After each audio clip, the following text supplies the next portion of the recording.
Salut à toi, dans cette vidéo je vais te donner des trucs et astuces de comment réussir au Canada. Alors c'est très important que tu restes jusqu'à la fin parce qu'en fait je vais te dire ce que j'aurais dû faire il y a plus de 15 ans. Je vais te donner des secrets que personne ne m'a dit à mon arrivée. Alors si tu veux profiter de ça, écoute bien la vidéo jusqu'à la fin. Donc pour réussir ici, en fait c'est simple, tu ne peux réussir seul. Ça va être très difficile. Ceux qui s'en sortent le mieux sont souvent ceux qui savent s'entourer. Et ce n'est pas parce qu'on est dans un pays individualiste qu'on peut nécessairement réussir tout seul. Ça c'est faux, c'est archi faux. Donc, pour éviter ça, je vais te donner en fait aujourd'hui ce que j'aurais dû faire il y a 15 ans. Donc je vais te montrer comment tu peux créer ton réseau au Canada. Alors, c'est quoi le réseautage? Tout commence par là. Le réseautage, c'est en fait ce qui va te permettre de sortir de la matrice et en fait de t'affranchir. Alors, comment se faire un bon réseautage et par où commencer?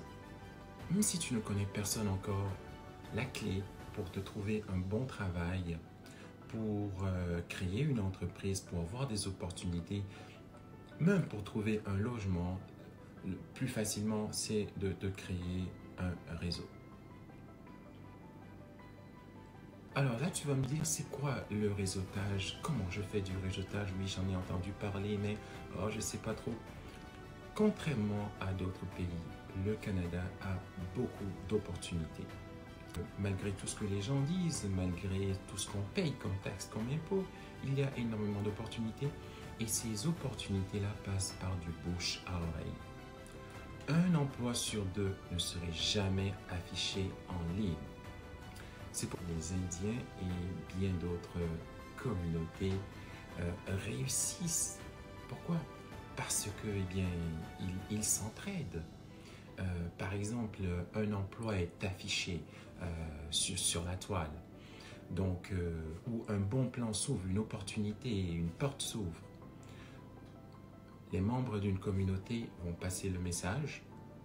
En passant le message, quelqu'un qui connaît quelqu'un va contacter le frère, le cousin proche de la famille, toujours dans le cercle social. Et à ce moment-là, cette personne-là va passer une entrevue grâce au réseau et boum, voilà une personne qui vient de trouver un emploi sans jamais envoyer son CV. Pendant ce temps, beaucoup d'autres envoient des milliers de CV et se plaignent par la suite. Oh, j'ai envoyé beaucoup de CV, mais ça ne fonctionne pas. Ça fonctionne grâce au réseautage et c'est comme ça que beaucoup de gens réussissent même dans plusieurs autres domaines, dans le domaine de l'entrepreneuriat.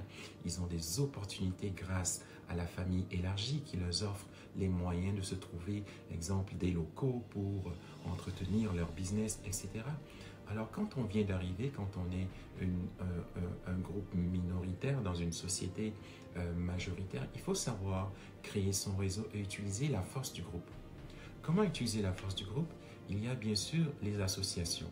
Il faut penser à aller sur Facebook aujourd'hui, un bon moteur intéressant, où est-ce qu'on peut trouver des groupes qui font la promotion des aspirations, des choses qui nous intéressent. Des groupes qui mettent de l'avant des compétences qu'on veut améliorer, qu'on veut acquérir. Alors, en ayant rejoint ces groupes, on a des informations qu'on n'aurait pas si on reste tout seul. Des groupes religieux, par exemple, des groupes culturels où des associations s'entraident. Il y a plusieurs associations, exemple à Montréal, il y a des groupes religieux qui sont très bien affranchis, où est-ce que vous pouvez aller par exemple le dimanche assister à leur messe et après quand ils voient que vous êtes nouveau, ils vous rappellent et ils ont des activités qu'ils organisent. Quand vous allez dans ces événements, regardez, cherchez les gens qui ont des intérêts, des choses qui vous intéressent et à travers ça, par ailleurs, faites du bénévolat dans votre communauté. Donnez de votre temps. Donc, savoir donner de son temps, c'est vraiment un levier intéressant. C'est vraiment espérer, en fait, c'est donner de son temps, mais sans espérer recevoir quelque chose en retour. Attention, assister à des événements de réseautage, que ce soit payant ou non payant, parce que les formations payantes aussi ne sont pas payantes pour rien. Vous obtenez quelque chose. Si vous voyez une formation à 2 000 $, sachez que vous allez rencontrer des gens qui ont un portefeuille plein. Vous ne pourrez peut-être pas assister à la formation, mais est-ce que vous pouvez faire du bénévolat? Je pense que vous avez votre réponse. Donc, vous êtes la somme des 5 personnes que vous fréquentez. Si vous choisissez bien vos amis, vos fréquentations, vous allez finir par être une personne fréquentable. Mais si vous vous en tenez à des gens plus ou moins médiocres, vous allez finir par être une personne médiocre. LinkedIn est un moteur intéressant pour le monde professionnel, à la rigueur Facebook. Mais je pense que vous pouvez utiliser les deux et même par ailleurs, si vous allez sur les réseaux sociaux, je pense que TikTok commence un petit peu, même s'il y a beaucoup de choses qui sont relativement divertissantes, vous pouvez quand même trouver des réseaux qui vous intéressent. Donc, ne soyez pas juste une personne qui s'intéresse à trouver un travail, envoyer des CV, à rester dans son coin, à vivre une vie individualiste. C'est l'exemple parfait de rester coincé dans la matrice. Quand vous êtes nouvel arrivant, vous savez, le rêve américain ne se vit pas tout seul. Il faut que ce soit entraînant.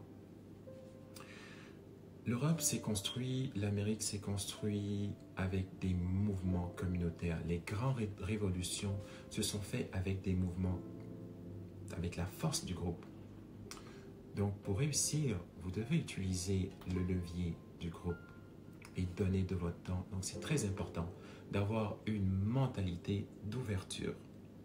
Plus vous aurez une mentalité d'ouverture, vous penserez à donner de votre temps sans nécessairement attendre quelque chose en retour, à ne pas mettre de limites dans votre implication communautaire, à ne pas aussi rester confiné uniquement dans votre communauté, parce que c'est ce qu'on remarque le plus, des groupes qui restent uniquement confinés dans la communauté, mais essayez de sortir de ce cadre-là et poser des questions.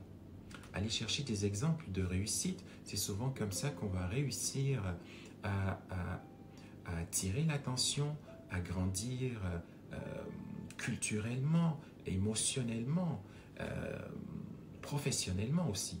Ne pas être gêné d'envoyer des messages. Donc il y a un proverbe africain qui dit quand on est gêné, on souffre 2 fois. À approcher les gens, à proposer aux gens qui vous intéressent de prendre un café. Souvent, les gens influents veulent qu'on les approche. Quelqu'un qui a de l'expérience, il serait flatté, honoré de savoir que vous avez besoin de lui pour ses conseils. En retour, apportez quelque chose de bien à cette personne-là et montrez-vous humble. L'humilité est souvent une clé de la réussite. Je pense que j'ai assez donné pour cette vidéo. Dites-moi ce que vous en pensez et on se rejoint plus tard pour une autre vidéo. Ciao.